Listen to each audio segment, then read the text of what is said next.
Et on va parler immobilier. C'est bien de faire un petit peu le point. Ça fait longtemps qu'on n'a pas fait le point sur l'immobilier. Maëlle Bernier, bonsoir. Bonsoir. Porte-parole de meilleurtaux.com. Je regardais, là, il y a une petite étude qui est sortie, je crois, aujourd'hui ou hier, sur les volontés d'achat immobilier des Français. Alors, c'est vrai que 70% des Français sont un peu inquiétés par le contexte économique et politique, mais pourtant, 30% des sondés, selon l'étude IFOP Nesten, comptent réaliser un projet immobilier cette année. Finalement, il y a encore cette envie-là.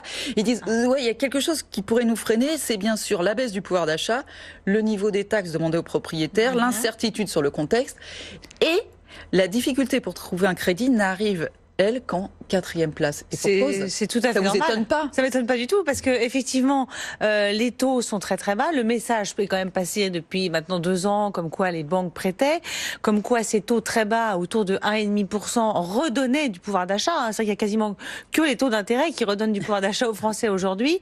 Donc je suis pas du tout étonnée par ces réponses. L'incertitude sur les nouvelles taxes dans l'immobilier, c'est quelque chose qu'on ressent aussi. C'est-à-dire que dans tous les 2 jours, on nous parle d'une nouvelle taxe, peut-être sur l'immobilier. Dès qu'on ne sait pas où on va les taper, on se dit ah tiens, ils sont allés sur l'immobilier. Donc il y a effectivement un peu psychologiquement une peur, mais on sait aujourd'hui qu'on a eu beaucoup d'investisseurs l'année dernière. Donc la pierre reste une valeur refuge et malgré l'épisode gilet jaune, j'ai envie de dire, les gens ont encore plus tendance à se tourner dans la pierre. Nous, Meilleurtaux, on a un début d'année exceptionnel. Au mois de janvier, on a une grosse demande. Les acheteurs sont là. Après, il faut trouver les biens et puis dans certaines villes, c'est très compliqué. Mais en tout cas, la demande et l'envie de devenir propriétaire est très forte. Et alors les taux, justement, c'est toujours pareil, on est mois après mois ou on continue à baisser un tout petit peu encore? Alors en fait, c'est encore mieux en fait, parce que en fait, on a eu une fin d'année où les banques, en gros, avaient fait des objectifs 2018 et puis avaient un peu pas relevé, mais on avait beaucoup moins de ristournes, de grosses décotes.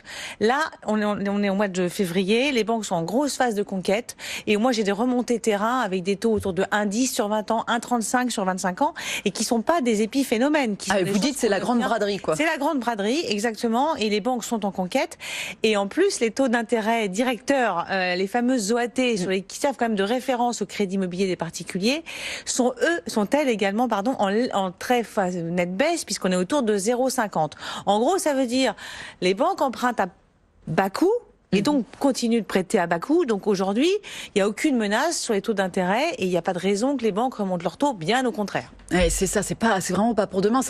Pardon, hein, mais vous, les spécialistes, alors moi j'ai toujours dit, professionnels, nous, ça fait 2 ans qu'on dit que ça ne remontera pas, même si tout le monde y allait tous les 6 mois. C'est vrai, tous les soirs. Non, mais c'est pas possible, on arrive trop bas, ça va. En fait, on ne pourra pas avoir de remontée des taux d'intérêt. Il ne vous a pas échappé qu'effectivement l'économie ne va pas très bien et la BCE quand même perfuse l'économie française, notamment à grands coups de taux d'intérêt très bas. Et tant qu'on n'a pas de reprise, on n'aura pas de reprise des taux d'intérêt. Donc on va rester sur ce tunnel de taux très bas. Mais du coup, question très pragmatique, quand on a déjà eu des taux bas pour un crédit il y a 1 an et demi, est-ce que ça vaut le coup aujourd'hui de renégocier? Alors c'est une bonne question, mais si vous avez fait votre crédit il y a 1 an et demi, vous avez déjà un taux super bas, compris dans cette fourchette entre en gros 1,5 et 2% en assurance, pas d'intérêt à renégocier. Ceux qui ont intérêt à renégocier, c'est ceux qui ont fait leur crédit avant 2016 et qui ne l'auraient pas fait pour X raisons et qui ne l'auraient pas encore fait et qui ont encore une durée assez importante de remboursement. Eux, oui, ils peuvent le faire et doivent le faire. Mais ceux qui ont fait un crédit en 2016-2017, non. Non, ça vaut pas encore le coup quand même. Vous nous disiez quand même que c'était tendu du